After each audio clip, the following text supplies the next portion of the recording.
ॐ शन्नो मित्रः शं वरुणः शन्नो भवत्वर्यमा शन्न इन्द्रो बृहस्पतिः शन्नो विष्णुरुक्रमः। नमो ब्रह्मणे नमस्ते वायो त्वमेव प्रत्यक्षं ब्रह्मासि त्वमेव प्रत्यक्षं ब्रह्म वदिष्यामि ऋतं वदिष्यामि सत्यं वदिष्यामि तन्मामवतु तद्वक्तारमवतु अवतु माम् अवतु वक्तारम्। ॐ शान्ति शान्ति शान्तिः। ॐ नमो ब्रह्मादिभ्यो ब्रह्म विद्या संप्रदायकर्तृभ्यो वंशर्षिभ्यो महद्भ्यो नमो गुरुभ्यः। सर्वोपप्लवरहितः प्रज्ञानघनः प्रत्यगर्तो ब्रह्मैवाहमस्मि ब्रह्मैवाहमस्मि। शङ्करं शङ्कराचार्यं केशवं बादरायणं सूत्रभाष्यकृतौ वन्दे भगवन्तौ पुनः पुनः। ईश्वरो गुरुरात्मेति मूर्तिभेदविभागिने व्योमवद्व्याप्तदेहाय दक्षिणामूर्तये नमः। ॐ सहनाववतु सहनौ भुनक्तु सह वीर्यङ्करवावहै तेजस्विनावधीतमस्तु मा विद्विषावहै। ॐ शान्ति शान्ति शान्तिः।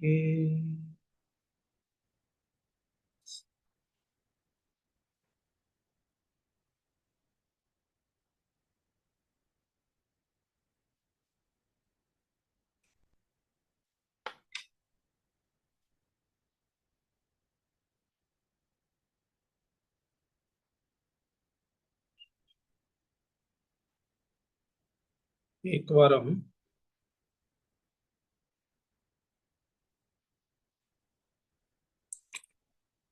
कतिचन श्लोकानां पठनं कृत्वा स्मरणं करिष्यामः। श्लोकसङ्ख्या अस्ति 22 ततः आरभ्य।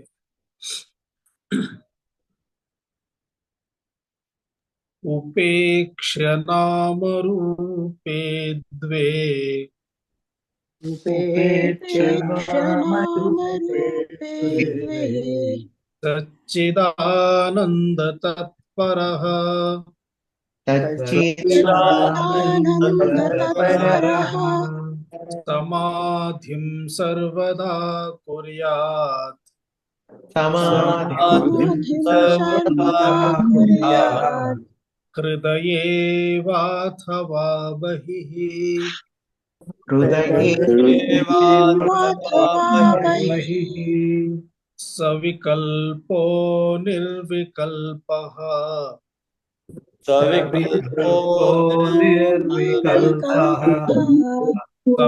समाधिर्द्विविधो हृदि समाधिर्द्विविधो हृदि दृश्यशब्दानुवेदेन दृश्यशब्दानुवेदेन सविकल्पः पुनर्द्विधा सविकल्पः पुनर्द्विधा कामाद्याश्चित्तगा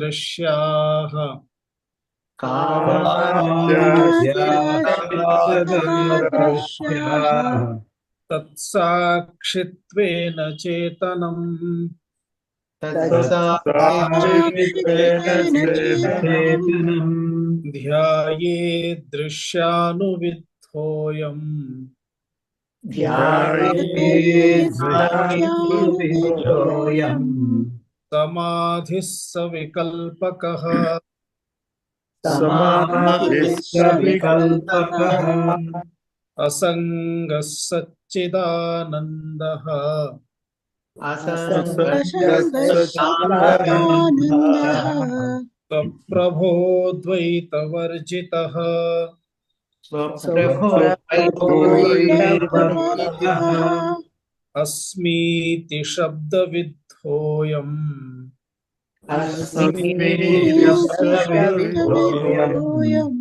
समाधिः सविकल्पकः समाधिश्च विकल्पकः स्वानुभूतिरसावेशात् स्वानुभूतिरसावेशात् दृश्यशब्दावुपेक्ष्यतु दृश्यशब्दानुपेक्षितो निर्विकल्पः समाधिः स्यात् निर्विकल्पः समाधिः निवातस्थितदीपवत् निवासस्थितदीपवत् हृदीव बाह्यदेशेऽपि हृदीव बाह्यदेशेऽपि यस्मिन् कस्मिंश्च वस्तुनि यस्मिन् कस्मिंश्च वस्तुनि समाधिराद्यः सन्मात्रात् समाधिराद्यसन्मात्रात् नामरूपपृथक्कृतिः नामरूपप्रकृतिः अखण्डैकरसं वस्तु अखण्डैकरसंवस्तु सच्चिदानन्दलक्षणम् सच्चिदानन्दलक्षणम् इत्यविच्छिन्नचिन्तेयम् इत्यविच्छिन्नचिन्तेयम् समाधिर्मध्यमो भवेत् समाधिर्मध्यमो भवेत् लब्धिभावो रसास्वादात् तृतीयभावोरसास्वादात् तृतीयः पूर्ववन्मतः तृतीयपूर्ववन्मतः एतैः समाधिभिः षड्भिर् एतैः समाधिभिः षड्भिः नयेत् कालं निरन्तरम् नयेत्कालं निरन्तरम् देहाभिमाने गलिते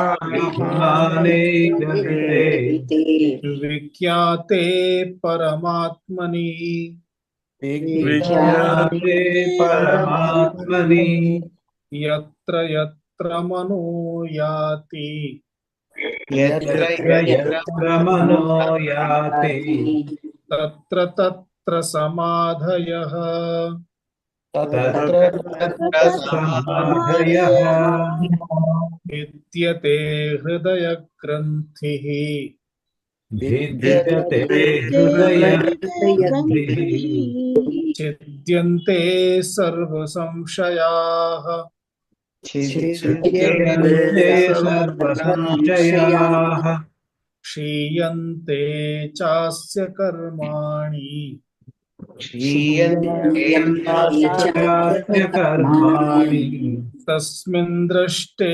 परावरे तस्मिन् दृष्टे परावरे अवच्छिन्नश्चिदाभासः अवच्छिन्नश्चिदाभासः तृतीयः स्वप्नकल्पितः तृतीयस्वप्नकल्पितः विज्ञेयस्त्रिविधो जीवः विज्ञेयस्त्रिविधो जीवः तत्राद्यः पारमार्थिकः तत्राद्यः पारमार्थिकः अवच्छेदः कल्पितः स्यात् अवच्छेदः कल्पितः अवच्छेद्यं तु वास्तवम् अवच्छेद्यं तु वास्तवम् तस्मिन् जीवत्वमारोपात् तस्मिन् जीवत्वमारोपात् ब्रह्मत्वं तु स्वभावतः। ब्रह्मत्वं स्वभावतः। एवं मूलभूततया आत्मनः स्वरूपं यदस्ति तस्मिन् एव नितरां स्थितिः इति समाधिः उक्तः।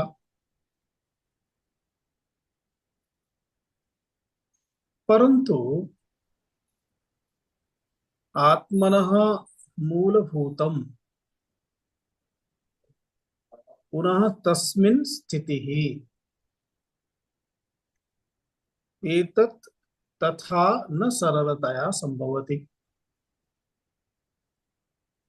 यतो हि अस्माकं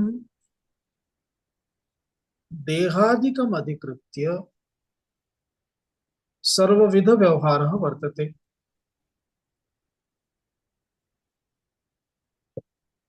स्थितिः असनान्नपानादिकं सर्वमपि भोजनं शयनं पानम् अन्नं गमनागमनं क्रियाः एतत् सर्वमपि देहादिकम् अधिकृत्य वर्तते। इत्युक्ते अस्माकं 24 घण्टानां व्यवहारः देहादिकम् अधिकृत्य अस्ति। अन्ततो गत्वा सुषुप्ति निमित्तमपि यदा मनुष्यः गच्छति तदानीमपि किं वदति, अहं शयनार्थं गच्छामि। तत्रापि शयनार्थं गच्छति, शयनार्थं शय्यां सज्जीकरोति। यदा सर्वः अपि व्यवहारः द्वैतम् अधिकृत्य अस्ति तदा अद्वैत चिन्तनम् अद्वैत भावस्य आनयनम् एवं तु सरलं न दृश्यते। अतः सर्वान् व्यवहारान् अधिकृत्य एव समाधिं प्रति गन्तुम् अत्र आचार्यः सूचितवान्। यतो हि व्यवहाराः ये सन्ति आन्तर्बाह्यदृष्ट्या द्विधा व्यवहाराः सन्ति। चक्षुरादि इन्द्रियैः बाह्यदेशं प्रति विषयानाम् अधिग्रहणम् इति एकः व्यवहारः। मन आदि अंतरिन्द्रियैः अन्तः एव विषयानां ग्रहणम् इति एकः व्यवहारः। एवं द्विधा व्यवहाराः चेत् प्रत्यगात्मानं प्रति स्वात्मनः स्वरूपं प्रति गन्तुम् एते व्यवहाराः एव यदा बाधकरूपेण सन्ति तदा बाधकानां दूरीकरणाय द्विधा अस्माभिः प्रयत्नः करणीयः भवति। एतदर्थं द्विधा समाधिः बाह्यदेशे आन्तर्देशे च इति उक्तः। अत्र द्विधा समाधिषु आद्यतया भेदमधिकृत्य अस्ति। अतः यदा भेदमधिकृत्य अस्ति तदा तत्सर्वं सगुणम्। अतः सगुणः समाधिः भवति। ईश्वरचिन्तनम् ईश्वरप्राप्तिः इत्युक्ते विष्णोः चिन्तनं विष्णुधाम्नः प्राप्तिः, शिवस्य चिन्तनं शिवस्वरूप प्राप्तिः विष्णुस्वरूप प्राप्तिः। एवं अन्यान्य देवाः सन्ति तेषां देवानां चिन्तनं तत्तत् प्राप्तिः तत्तत् लोक प्राप्तिः। एतत् सर्वं यत् किमपि अस्ति देव प्राप्तिः अथवा देवानां स्थान प्राप्तिः।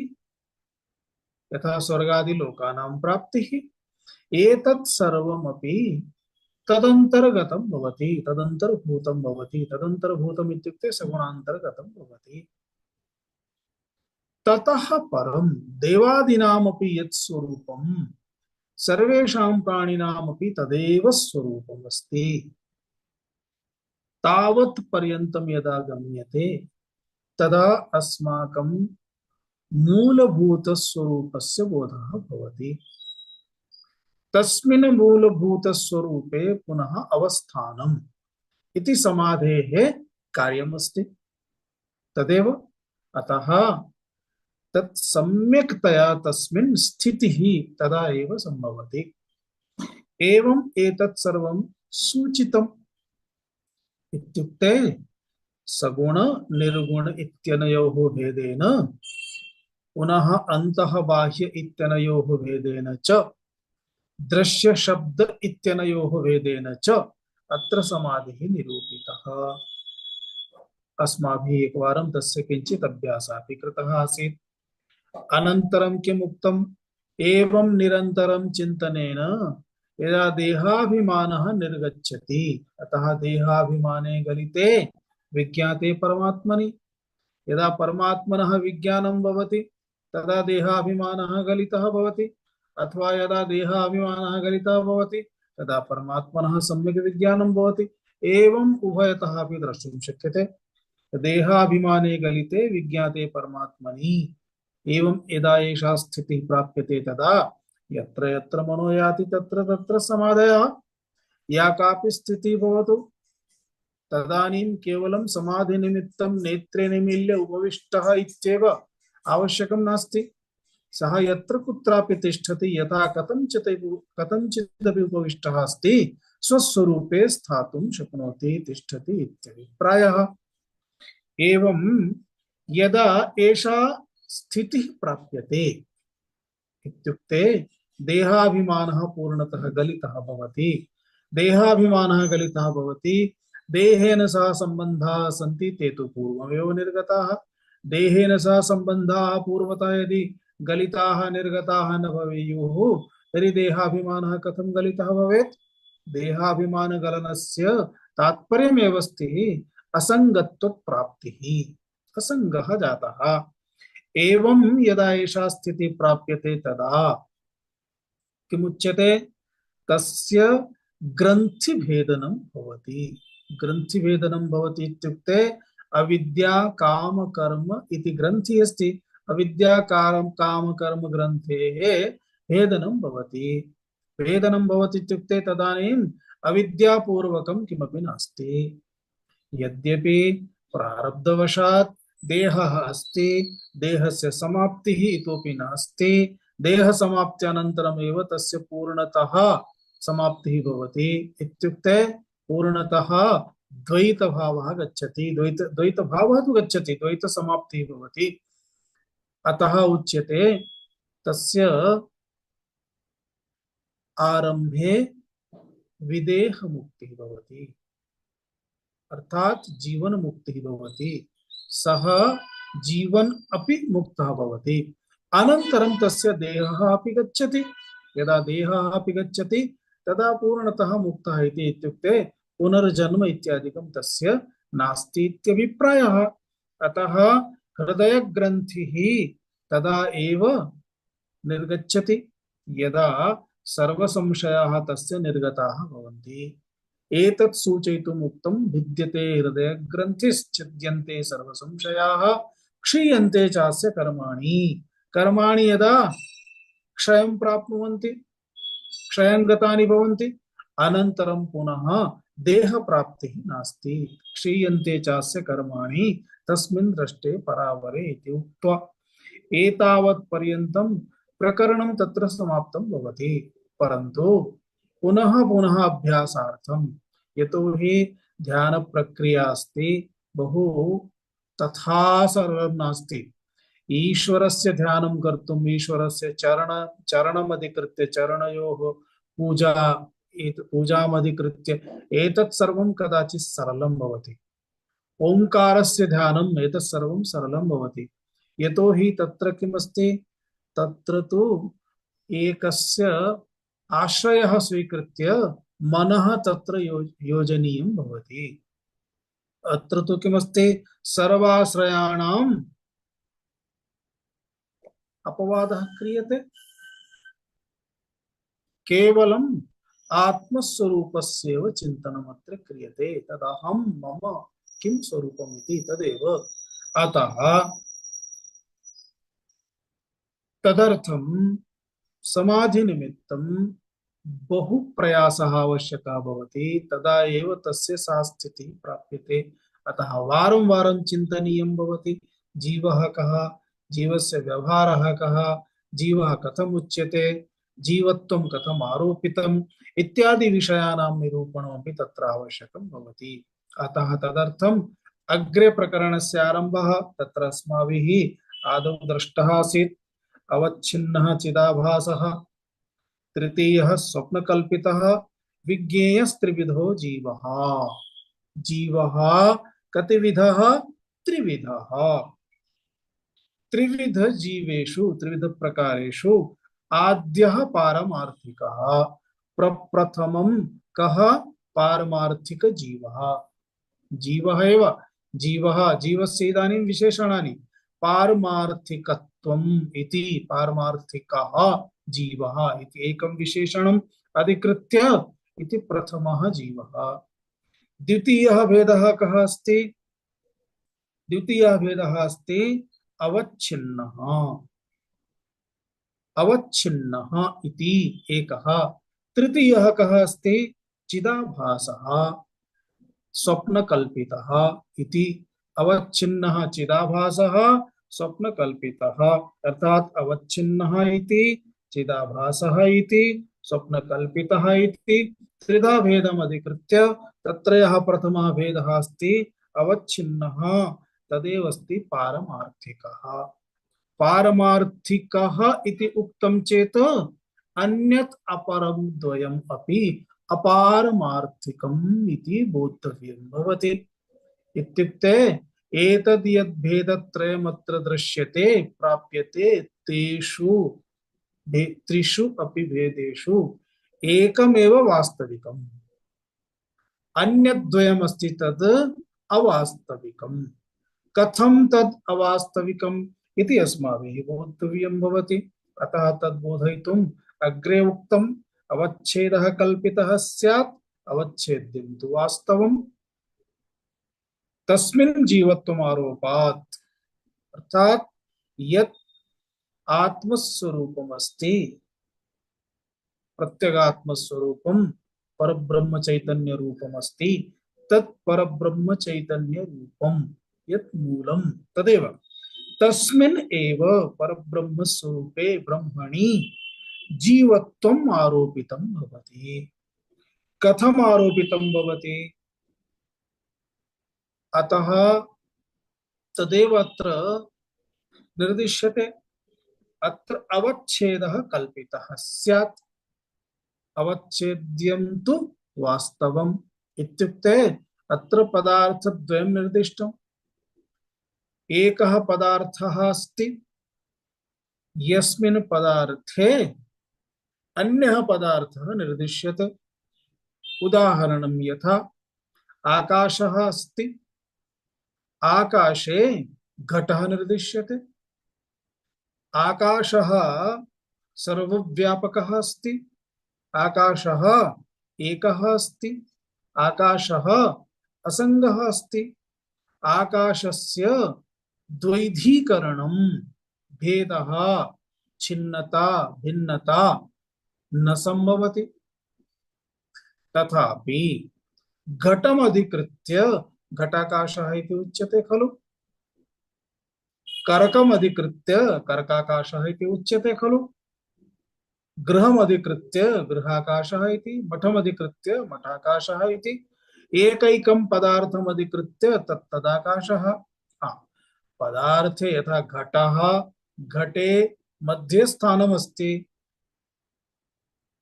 गृहं प्रकोष्ठः मध्ये स्थानमस्ति, मठः मध्ये स्थानमस्ति। मध्ये स्थानम् अधिकृत्य चिन्तनं किञ्चित् सरलम्। परन्तु यदा पदार्थः तादृशः अस्ति यस्मिन् मध्ये स्थानं नास्ति तर्हि किं तत्र आकाशः नास्ति? आकाशः वर्तते एव तत्रापि। घटे यत् स्थानम् अस्ति तत् स्थानं दृष्ट्वा घटाकाश इति प्रयोगः सरलः कथनं, परन्तु घटस्य स्वस्यपि गात्रमस्ति, तस्मिन् गात्रे मध्ये यत्र घनरूपता अस्ति तत्रापि आकाशः वर्तते। अतः घटस्य अन्तः घटस्य बहिः पुनः घटस्य गात्रे अपि इति ज्ञातव्यं भवति। इत्युक्ते आकाशः यः अस्ति सः आकाशः अत्र घटमधिकृत्य अवच्छिन्नः अवच्छेद्यः इति उच्यते, अवच्छिन्नः इति उच्यते, अवच्छेदः इति उच्यते। अर्थात अवच्छिन्नः यः आकाशः घटमधिकृत्य घटाकाशः यः उक्तः सः घटाकाशः किमभवत्? अवच्छेदः, अवच्छिन्नः इति। परन्तु कः अवच्छिन्नः? आकाशः। अर्थात अवच्छेदनं कस्य संभवति? आकाशस्य। अतः आकाशः अवच्छेद्यः।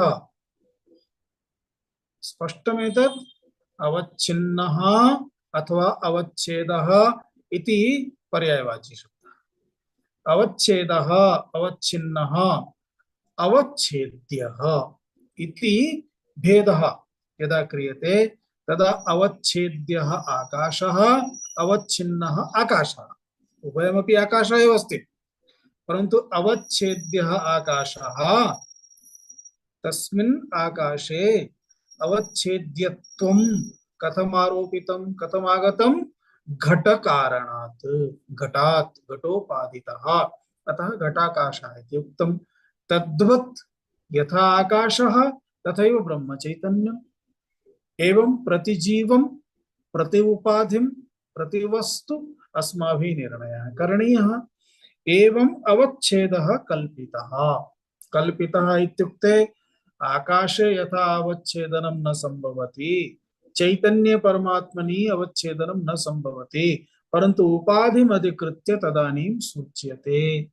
यदा उपाधिम् अधिकृत्य उच्यते, घटरूप उपाधिम् अधिकृत्य घटाकाशः यथा उच्यते तदा तत्र घटरूप उपाधिम् अधिकृत्य घटत्वं यत् तत्र आरोपितं भवति तद् घटत्वं तत्र किमस्ति? आरोपितमेव अस्ति, आरोपमात्रमेव अस्ति। वास्तविकतया आकाशे छेदः, छिन्नता न संभवति। अतः मूलं किमस्ति? अवच्छेद्यम्, अर्थात परमात्म चैतन्यं तु कदापि अवच्छिन्नं न भवति, केवलम् आरोपमात्रमेव अस्ति इति। अतः अवच्छेदः इदानीम् आरोपेण यः उक्तः सः अवच्छेदः इत्युक्ते कल्पितः, आरोपितः। अवच्छेद्यं तु वास्तवम्। तस्मिन् ब्रह्मणि जीवत्वम् आरोपितं, यथा तस्मिन् आकाशे घटत्वम् आरोपितं, मठत्वम् आरोपितं, करकाकत्वम् आरोपितं, करकाकाशत्वम् आरोपितं, तथैव करकाकाशः इत्युक्तः, मठाकाशः इत्युक्तः, घटाकाशः इत्युक्तः। तद्वत् परमात्म चैतन्ये एव स्त्री रूपता, पुरुष रूपता, पशु रूपत्वं सर्वयोनिम् अधिकृत्य सर्वेषां जीवानाम् आरोपणम्, जडम् अधिकृत्य तदारोपणम्, चैतन्यम् अधिकृत्य तदारोपणम्। एवं तस्मिन् ब्रह्मणि एव जीवत्वस्य आरोपः भवति।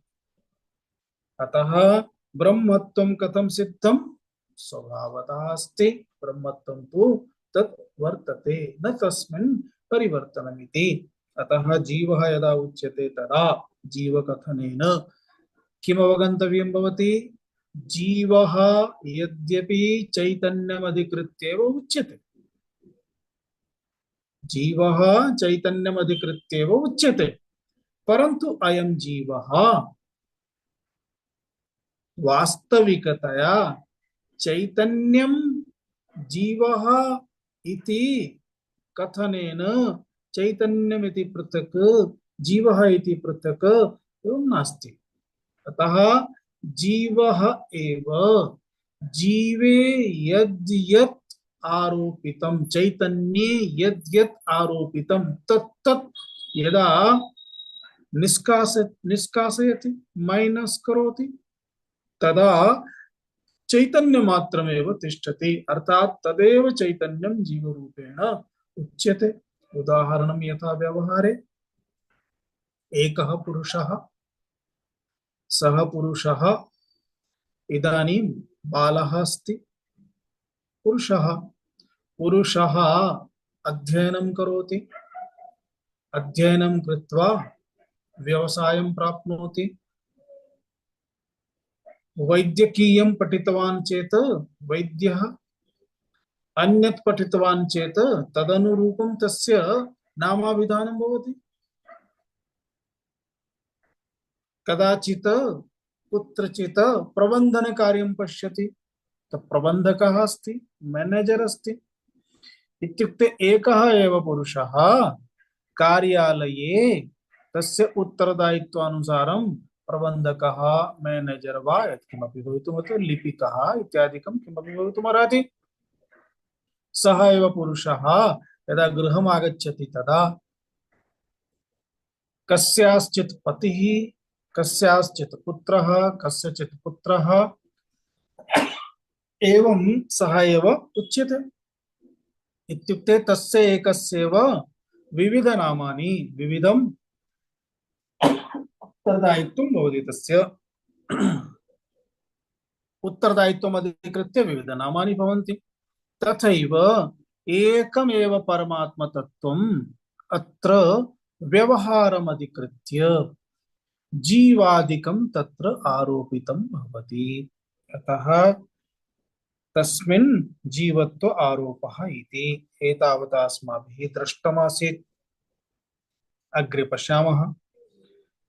अवच्छिन्नस्य जीवस्य अवच्छिन्नस्य छिन्नस्य जीवस्य जीवस्य पूर्णेन ब्रह्मणैकताम् पूर्णेन ब्रह्मैकताम् तत्त्वमस्यादिवाक्यानि तत्त्वमस्यादिवाक्यानि जगुर्नेतरजीवयोः जगुर्नेतरजीवयोः अविच्छिन्नस्य जीवस्य जीवस्य पूर्णेन पूर्णेन ब्रह्मण्यताम् ब्रह्मण्यताम् तत्त्वमस्यादिवाक्यानि जगुर्नेतरजीवयोः इदानीं जीवत्वमिति आरोपितमिति उक्तम्। जीवत्वं यदा आरोपितं तदा वेदान्तेन उपनिषदादि बोधेन गुरुभिः सह उपविश्य प्राप्त ज्ञानेन चिन्तनेन उपदेशेन विचारः क्रियते। यदा विचारः क्रियते तदा एतानि वाक्यानि स्वरूपं बोधयन्ति। यदा स्वरूपं बोधयन्ति तदा तस्य स्वरूपबोधसमये कथं चिन्तनीयं भवेत्? परमात्म तत्त्वं यदस्ति तत् परमात्म तत्त्वम् शास्त्रेषु यथा उच्यते एकमेवाद्वितीयं नेहना नास्ति किंचन इति यदुक्तम्, अत्र तु नाना दृश्यते, अत्र तु वैविध्यं दृश्यते।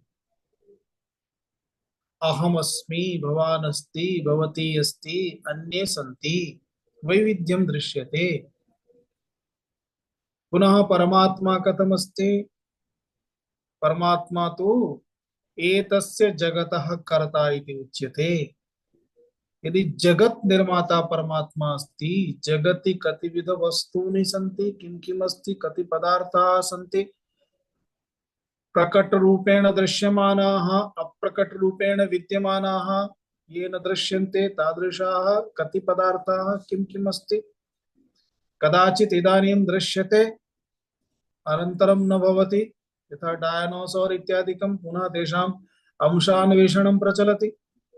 कदाचित् बहवः नूतनाः जीवाः पदार्थाः उत्पद्यन्ते, न ज्ञायते, कतिविध रोगाः कोरोना सदृशाः आगताः, किं किं नूतनं पुरातनं किमपि आसीत् गतं, नूतनं किमपि आसीत् अस्ति इदानीं दृश्यते। एतत् सर्वम् अर्थात् यन्न दृष्टं तत् द्रष्टुं शक्यते, यत् दृश्यते तत् कदाचित् अदृश्यं भविष्यति, दृश्यत्वेन न स्थास्यति, समाप्तमपि भविष्यति। एवं कतिविधम् एतत् सर्वम् अस्ति। आहत्य एतत् सर्वं निर्मातुम् इडली निर्माणायपि इडली निर्माणस्य ज्ञानम् आवश्यकम् अस्ति, अन्यथा इडली न भविष्यति, किमपि अन्यत् भविष्यति। यथा उच्यते खलु, विनायकं प्रकुर्वाणः रचयामास वानरम्, गणपति निर्माणं करोति स्म, मृत्तिकाः स्वीकृत्य गणपति मूर्तिं प्रतिमाम् एकां निर्मातुं गच्छति, अन्ततो गत्वा किम् अभवत्, वानरः अभवत्। विनायकं प्रकुर्वाणः रचयामास वानरम् इति उक्तिः अस्ति। यदि ज्ञानं नास्ति, इडली कर्तुं गच्छति, इडली तु न भविष्यति, आकारेण दृश्यते, परन्तु खादितुं यदा गच्छति तदा लोहः एव, रोटिका एव भवति।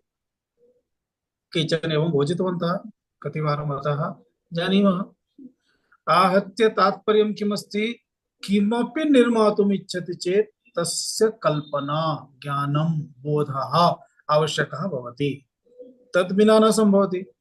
एवं जगतः निर्माता, जगत् यदा सृष्टवान् अस्ति तदा तस्य बोधः तस्य अस्ति, न चेत् कथं सम्भवति।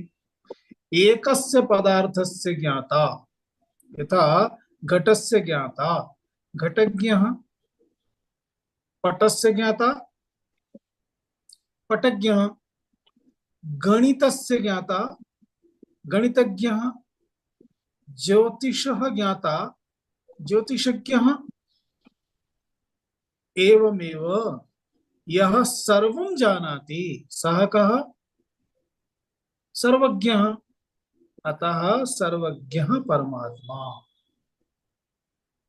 पुनः एकमेवाद्वितीयम् इति वदति, अर्थात् भवान् भवति कः इति,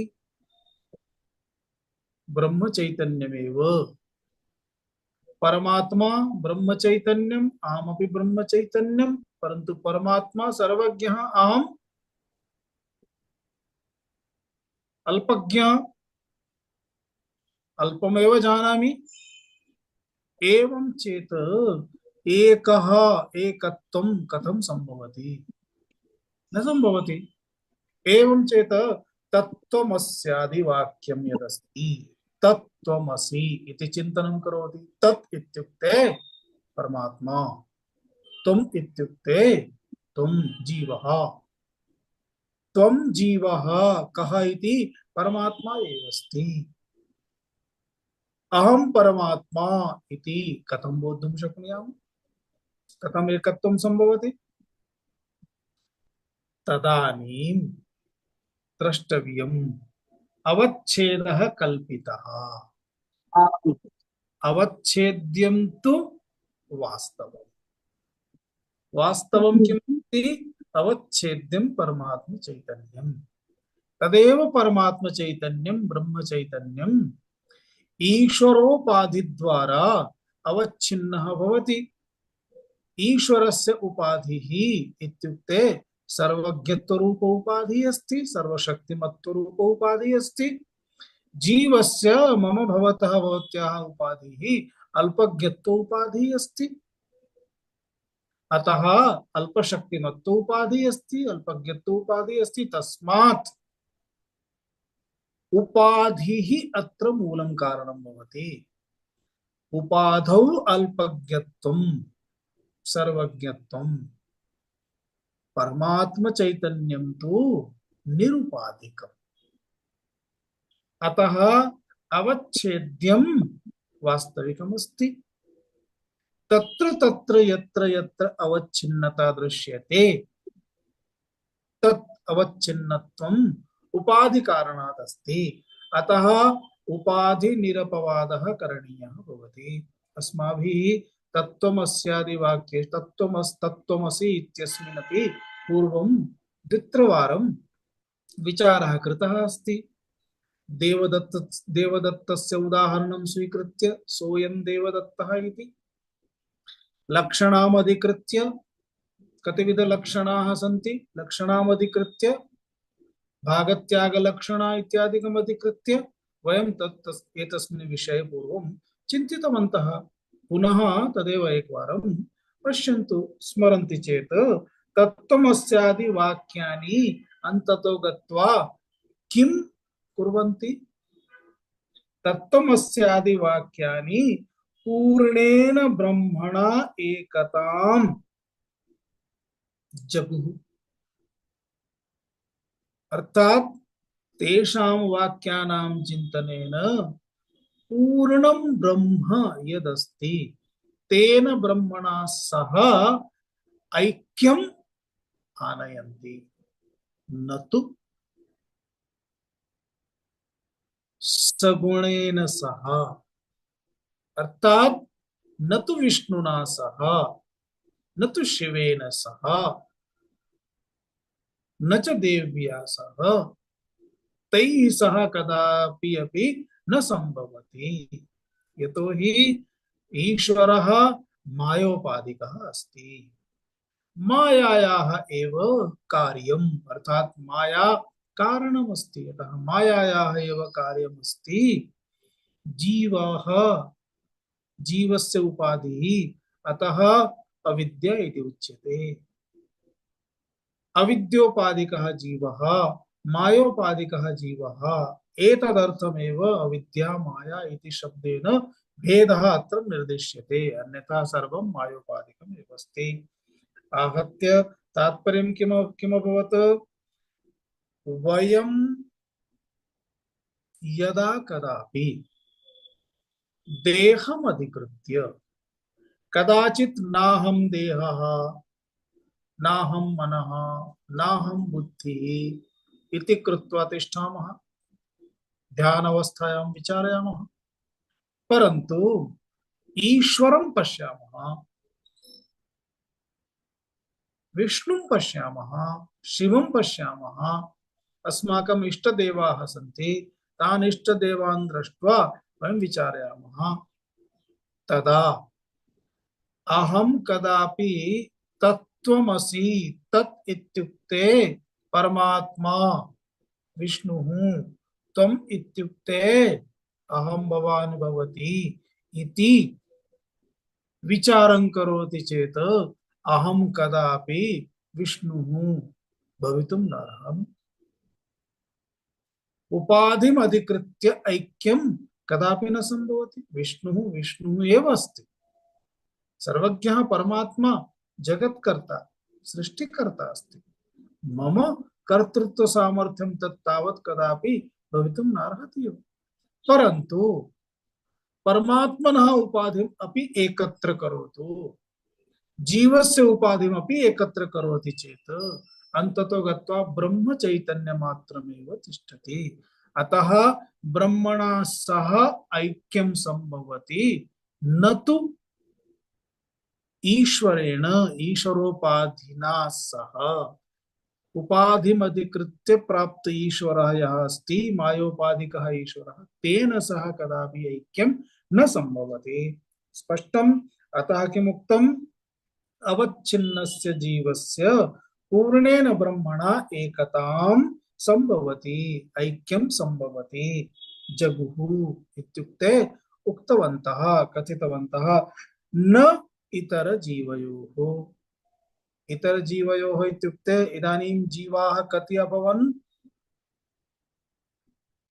एकः अवच्छिन्नः, अपरः चिदाभासः, अपरः स्वप्नकल्पितः।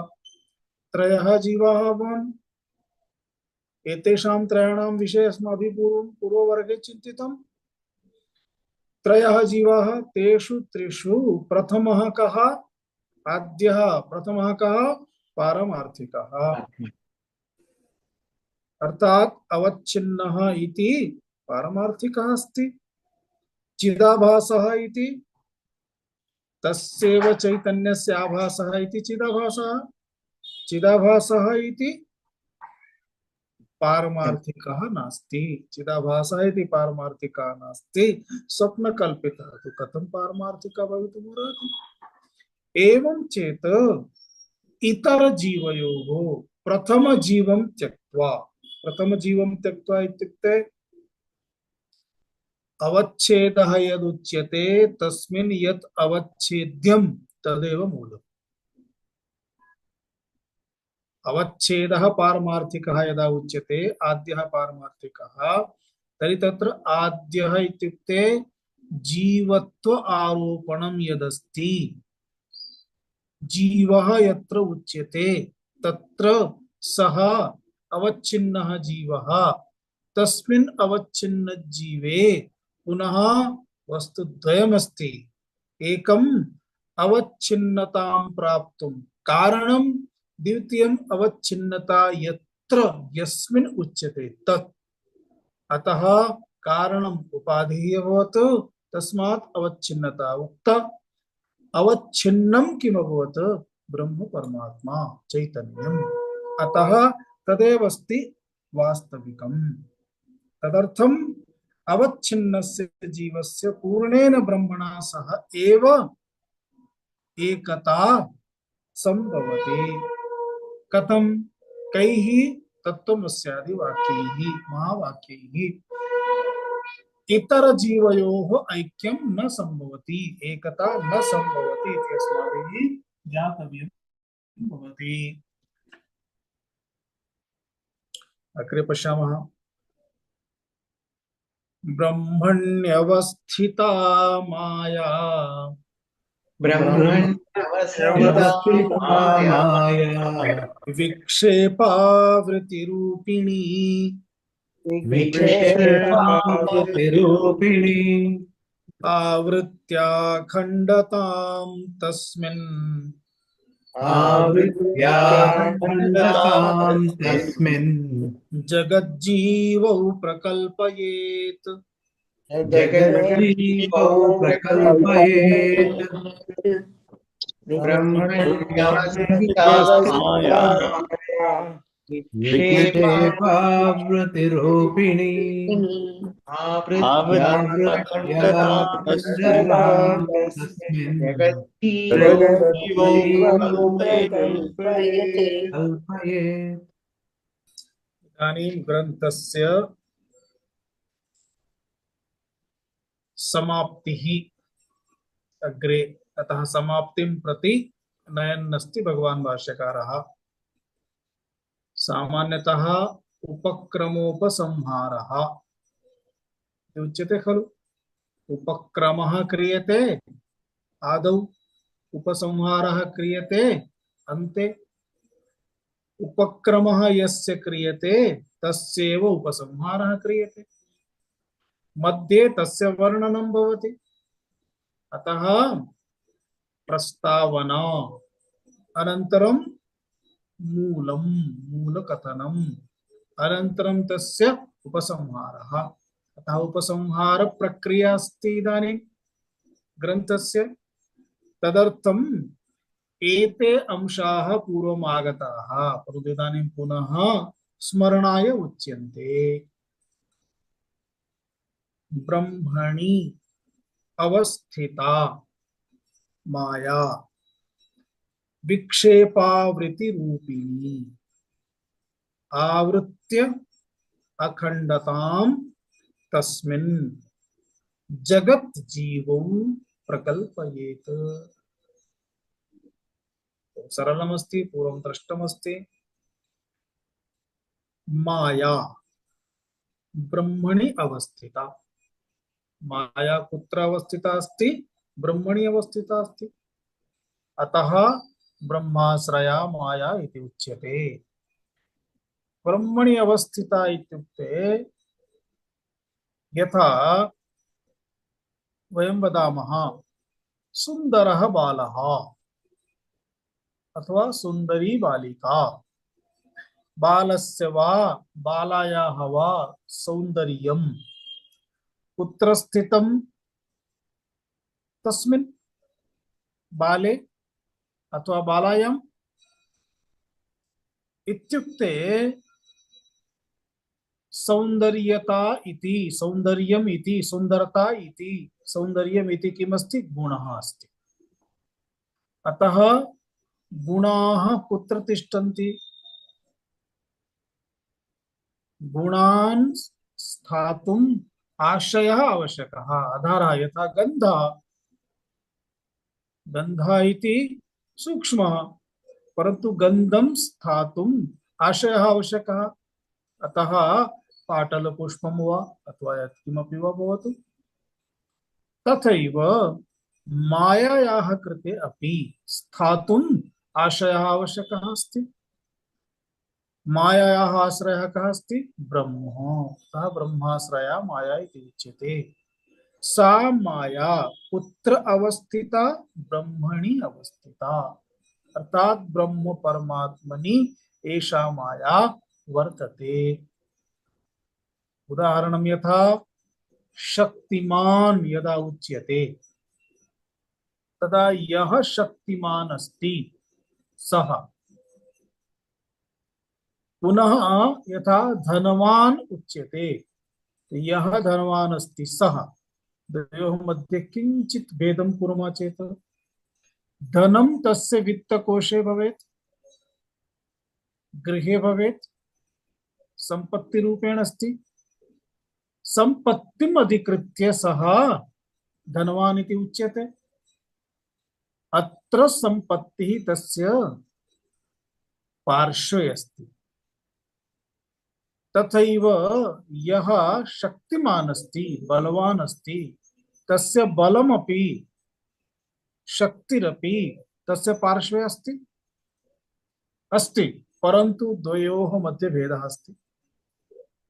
एतस्य पार्श्वे इत्युक्ते कदाचित् वयं बहिर्गच्छामः, अनन्तरं कोशं पश्यामः चेत् धनं नास्ति, धनमस्ति परन्तु धनं तस्मिन् समये नास्ति। यः बलवान् अस्ति, शक्तिमान् अस्ति, सः यत्र कुत्रापि गच्छति तदा तेन स्वस्य बलस्य अन्वेषणं करणीयं भवति। अहं बलं गृहे विस्मृतवान् इति वदति, मार्गे नष्टम् इति वदति वा? नैव। अतः शक्तिः शक्तिमन्तम् अधिकृत्य एव तिष्ठति। तथैव माया एषा शक्तिः अपि परमेश्वरम् अधिकृत्य एव तिष्ठति। इत्युक्ते परमेश्वरम् अधिकृत्य तिष्ठति। एवं चेत् इयं शक्तिः, एषा माया परमेश्वरेण सह, इत्युक्ते परमेश्वरम् आश्रित्य अस्ति, परन्तु परमेश्वरः तस्मात् पृथक् एव अस्ति। यद्यपि माया परमेश्वरम् आश्रिता अस्ति, तथापि परमेश्वरः मायायाः अधीने नास्ति, माया परमेश्वरस्य अधीने अस्ति। अत्र जीव विचारेण सह अयं भेदः अस्ति।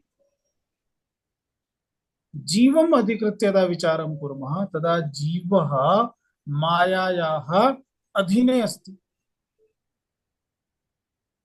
जीवः मायायाः अधीने अस्ति, ईश्वरः मायायाः अधीने नास्ति। तस्मात् ईश्वरः मायापतिः अस्ति। अस्माकं कृते तु माया माता अस्ति, वयं पुत्रः, अतः देव्याः पुत्रः इत्यपि उच्यते खलु। आहत्य एवं चेत एषा माया कुत्र अस्ति परमात्मनि ब्रह्मणि आश्रिता अस्ति अतः ब्रह्मणि अवस्थिता माया इति उच्यते। इयं माया एतस्याः शक्तिः पूर्वमपि उक्ता खलु द्विधा शक्तिः अस्ति।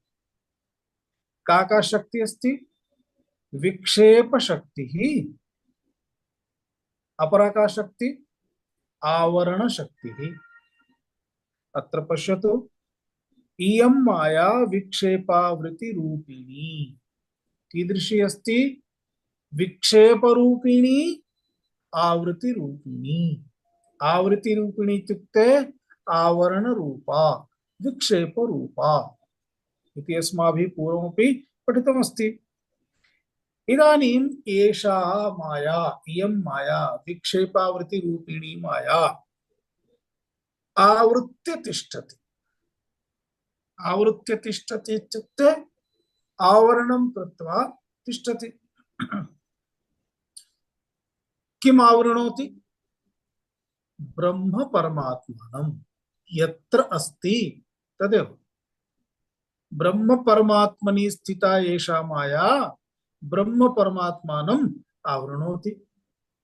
अतः ब्रह्म परमात्मानं आवृणोति इत्युक्ते ब्रह्मणः अखण्डताम् आप्नोति इत्युक्ते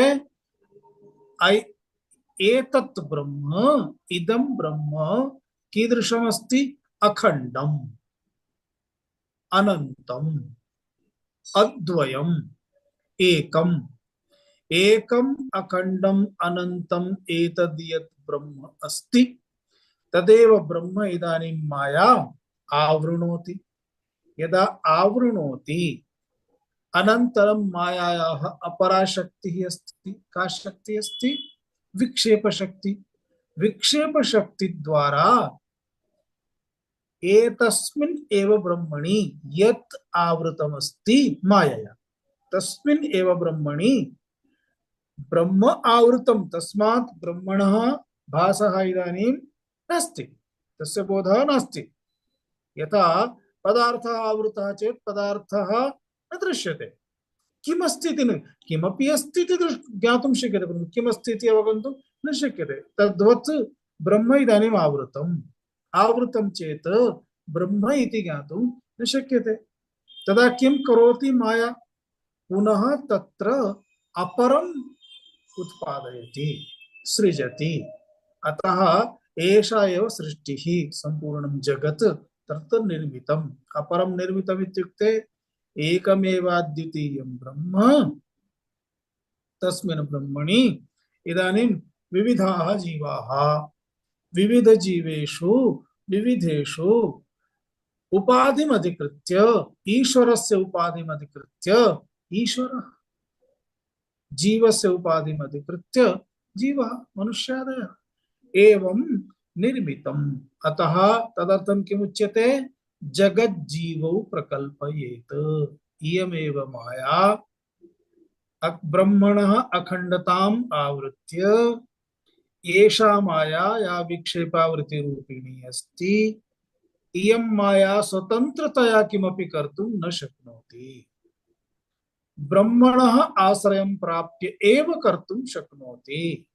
अतः ब्रह्मणः आश्रयं प्राप्य किं करोति? प्रप्रथमं ब्रह्म एव आवृणोति, अनन्तरम् एतस्मिन् एव ब्रह्मणि, अर्थात् अहमेव मम एव स्वरूपे इदानीं किं निर्मितम्?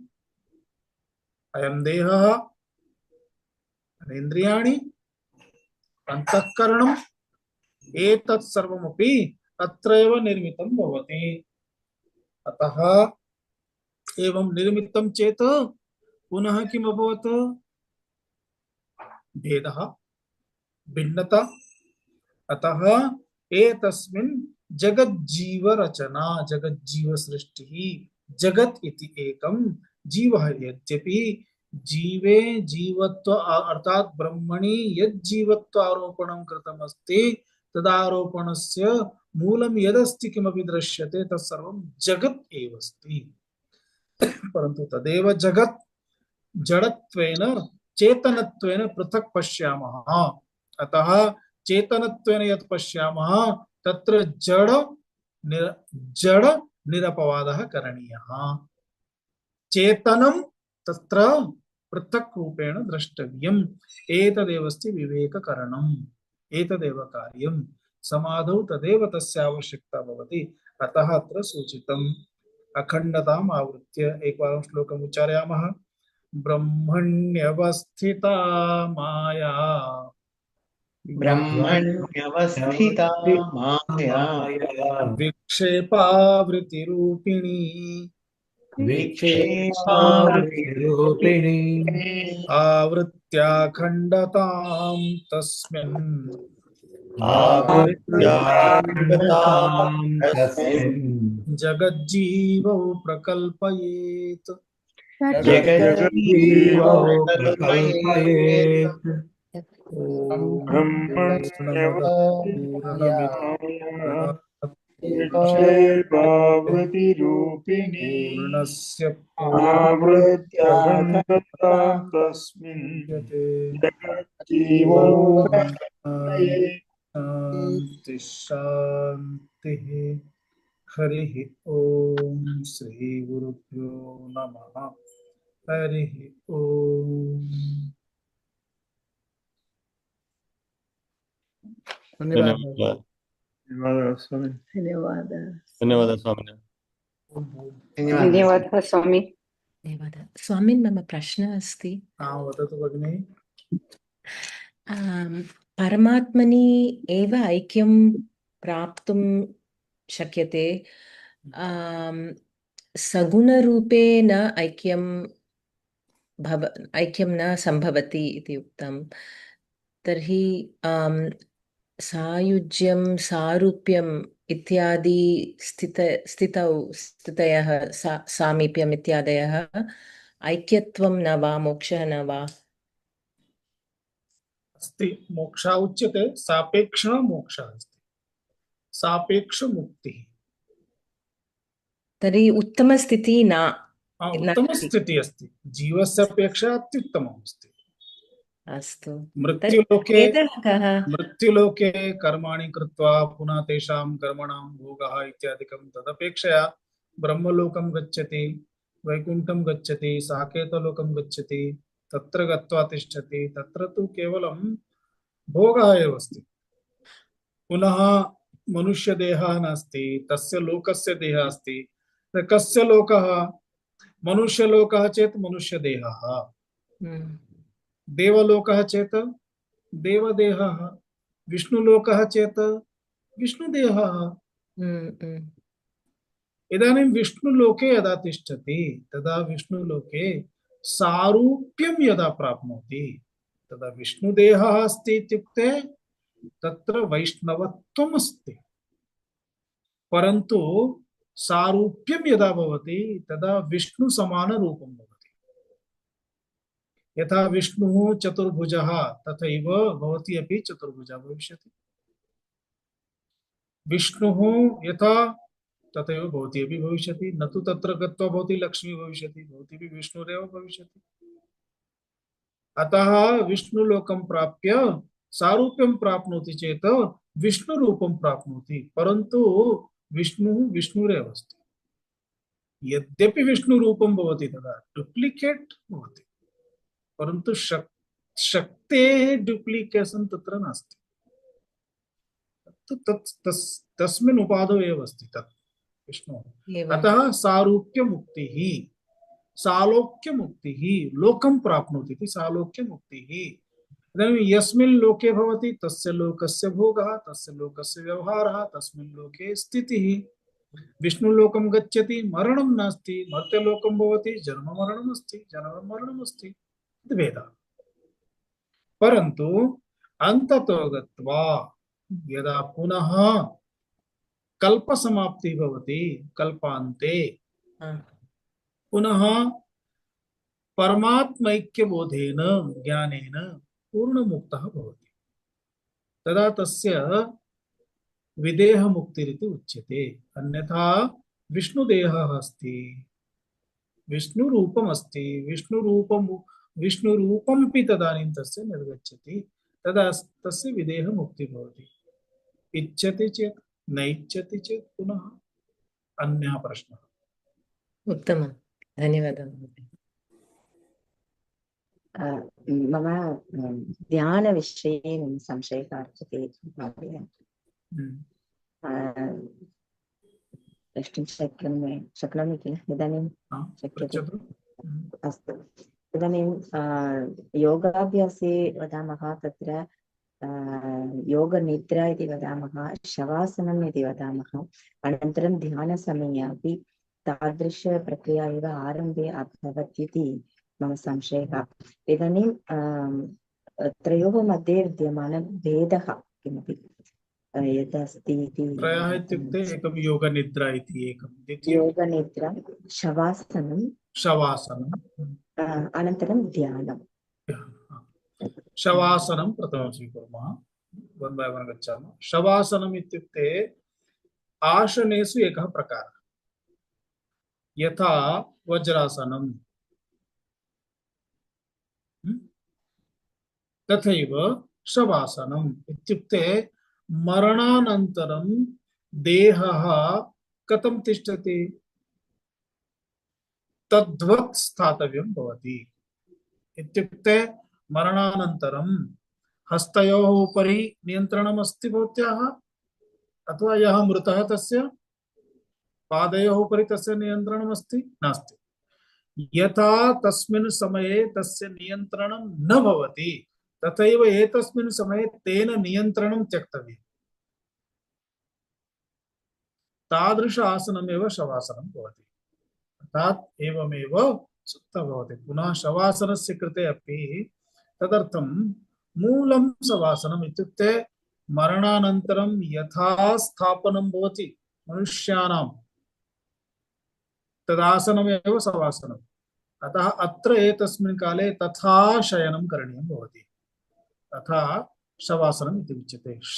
शवरूपेण, मृद्देहरूपेण स्थातव्यम्, अर्थात् मृद्देहरूपत्वम् आसनं, तादृशम् आसनम् इति शवासनं भवति। शवासनसमये किं करणीयमस्ति? एवं यदि चेत् देहेन सह तादात्म्यं त्यक्तव्यम्। तादात्म्यम् अस्ति चेत् हस्तपादादिकं चालयति, अङ्गुलिं चालयति, अथवा वामतः दक्षिणं, दक्षिणतः वाम वा किमपि करोति, त्यक्तव्यम्। पुनः मनसि अपि सर्वान् भावान् त्यक्त्वा स्थातव्यम्। अतः पूर्णतः सर्वविषयत्यागः अस्ति। सर्वविषयत्यागः अस्ति इत्युक्ते तत्र आत्मविषयकं चिन्तनं किमपि नास्ति, केवलं विषयत्यागः अस्ति। सर्वं मैनस् एव क्रियते तत्र। स्वरूपे अवस्थानम् इति नास्ति, परन्तु सर्वविषयत्यागं कृत्वापि स्वरूपे अवस्थितिः तु भवति। यथा निद्रावस्था अस्ति, सुषुप्ति, सुषुप्तिकाले सर्वविषयाणां त्यागः भवति खलु। सुषुप्तिकाले देहस्य स्थितिः मरणकाले देहस्य स्थितिः समानमेव अस्ति, शवासनमेव अस्ति तस्य।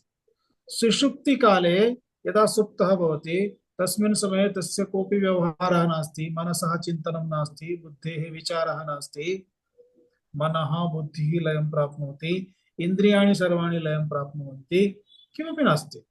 श्वासादि प्रक्रिया स्वाभाविकं यदस्ति तदेव वर्तते। अतः तस्मिन् समये किमपि नास्ति। किमपि नास्ति चेत् कुत्र भवति?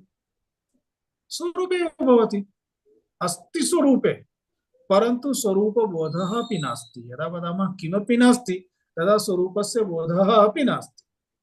स्वरूपस्य बोधः नास्ति इत्यस्मात् कारणात् प्रातः काले उत्थाय पुनः व्यवहारं करोति। यदि स्वरूपस्यापि बोधः भवति तर्हि प्रातः काले उत्थाय पुनः व्यवहारस्य कल्पना एव न करणीया, न भवति। अतः प्रतिदिनं सुषुप्तौ स्वरूपं प्रति गच्छति। अतः स्वरूपस्यैव सुखं, तस्य निद्रायाः यत् सुखम् अस्ति तत् सुखं वस्तुतः स्वरूपस्य। निद्रायां तु किमपि न करोति, किमपि न करोति, लड्डुकं नास्ति तत्र, तदापि लड्डुकस्य आनन्दम् अनुभवति, यतोहि स्वरूपस्य आनन्दः एव तस्य अस्ति। अतः सुषुप्ति काले अपि स्वरूपं प्राप्नोति। तद्वत् शवासने अपि सर्वं त्यजति चेत् सुषुप्ति सदृशा स्थितिः भवति, सदृशी स्थितिः भवति। तदा एवं चेदपि यद्यपि स्वरूपे अस्ति तथापि स्वरूपस्य बोधः नास्ति तस्य। तथैव एतदेकम् अभवत् शवासनम्। इदानीम् अपरं किमस्ति? योग ध्यानं निद्रा योग। शवासनस्यैव अपर स्टेज अस्ति योगनिद्रा। इत्युक्ते तस्मिन् समये यथा सुषुप्ति काले सर्वमपि लयं प्राप्नोति तदा निद्रा अस्ति। एतस्मिन् काले यद्यपि इन्द्रियाणि लयं न प्राप्तानि, लयानि न गतानि, लयं प्रति न गतानि, मनः बुद्धिः लयं न प्राप्नोति, तथापि लयवत् स्थितिः अस्ति। अतः एतस्यां स्थितौ सः किमपि चिन्तनं किमपि व्यवहारं न करोति। यथा निद्रायाम् अस्ति तथैव अत्रापि अस्ति। निद्रायां कोऽपि व्यवहारः किमपि चिन्तनं बुद्धेः मनसः कार्यं किमपि नास्ति, शान्तिः लभ्यते, सुखं लभ्यते। तथैव इदानीं योगस्थितौ अपि अर्थात् योगं कुर्वन्नपि सर्वान् व्यवहारान् सर्वमपि त्यजति। इत्युक्ते निर्विषयी भवति, सर्वान् विषयान् त्यक्त्वा तिष्ठति। यथा सुषुप्तौ तथा। भेदः कः अस्ति? सुषुप्ति नास्ति, तावान् भेदः अस्ति। एवं चेत् तस्मिन् समये अपि सुषुप्ति काले यथा मनसः शान्तिः लभ्यते, तत् अर्थात् श्रान्ति अपगमनं भवति, तथैव एतस्मिन् काले अपि श्रान्तेः अपगमनं भवति, शान्तिः लभ्यते। इदानीम् इतोपि अपर स्टेज अस्ति समाधि। समाधि काले किम् अस्ति? समाधि काले इन्द्रियाणि मनः बुद्धिः एतत् सर्वमपि सर्वेपि व्यवहाराः त्यक्ताः, यथा योगनिद्रा समये अथवा यथा सुषुप्ति समये। परम् इदानीं किमस्ति? सुषुप्ति समये पूर्णतः सुप्तः, योगनिद्रा समये सुषुप्ति नास्ति परन्तु सुषुप्तिवत् अस्ति। इदानीं ध्यान समये किमस्ति? ध्यान समये यद्यपि सुषुप्तिवत् इति वक्तुं शक्यते, इत्युक्ते योगनिद्रावत् इति वक्तुं शक्यते, परन्तु तस्मिन् समये तस्य स्वरूपे अवस्थितिः अस्ति, स्वरूपबोधः अस्ति, स्वरूपे एव अस्ति। स्वरूपं विहाय जगतः अन्यः कोऽपि व्यवहारः चिन्तनं किमपि नास्ति इति अस्ति तस्य स्तरभेदः। अतः समाधि इति श्रेष्ठस्तरम्। अन्य सर्वं किमस्ति? गत्वा स्नानमेव। योगनिद्रा अपि किमस्ति? आत्मस्वरूपोपसागरे स्नानं कृत्वा आगमनम्। सुषुप्तिरपि किमस्ति? आत्मस्वरूपसागरे स्नात्वा आगमनम्। स्नानानन्तरं कथं फ्रेश भवति, तथैव निद्रानन्तरं फ्रेश अनुभूयते। एकवारं स्वरूपज्ञानं यदा प्राप्यते तदनन्तरं तस्मिन् स्थितौ स्थातुं सुलभं भवति वा? पुनः तत्र एवमेव स्थितिं प्राप्तुं? विद्यते हृदयग्रन्थिश्छिद्यन्ते सर्वसंशयाः, अस्तु। क्षीयन्ते चास्य कर्माणि तस्मिन् दृष्टे परावरे। न पुनर्देहः न पुनः व्यवहारः न पुनः शोकः न पुनः मोहः न क्रोधः न च विकाराः, सर्वविकाररहितत्वम्। एकवारं स्वरूपबोधः जातः चेत् अनन्तरं प्रॉब्लम् एव नास्ति। पुनः स्वरूपविस्मृतिः भविष्यति इति नास्ति।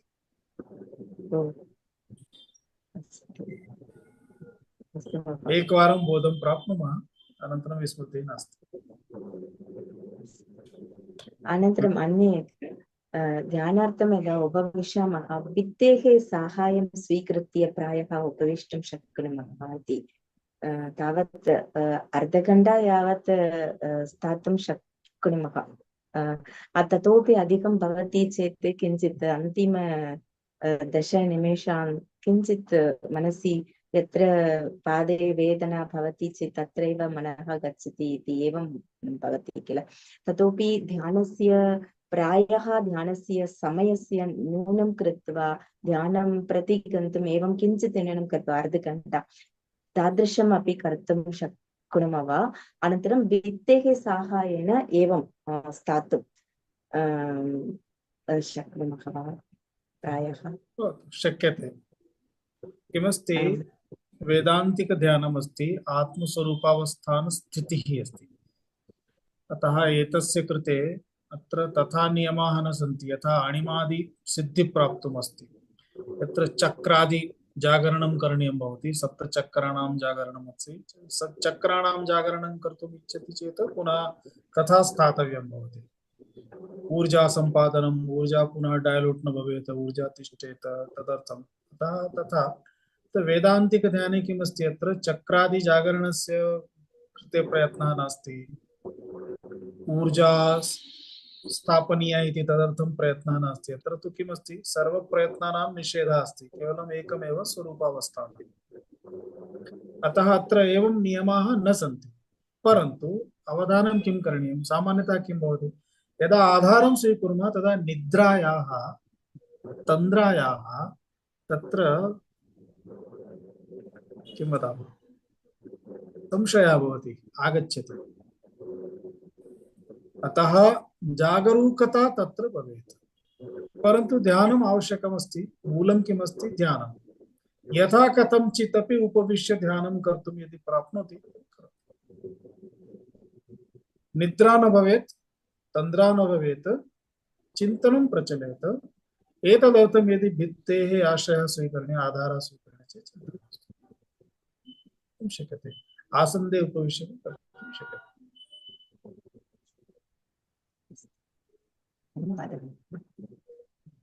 धन्यवादः स्वामी। अस्तु, तर्हि पुनर्मिलामः। धन्यवादः स्वामी। ओम नारायण।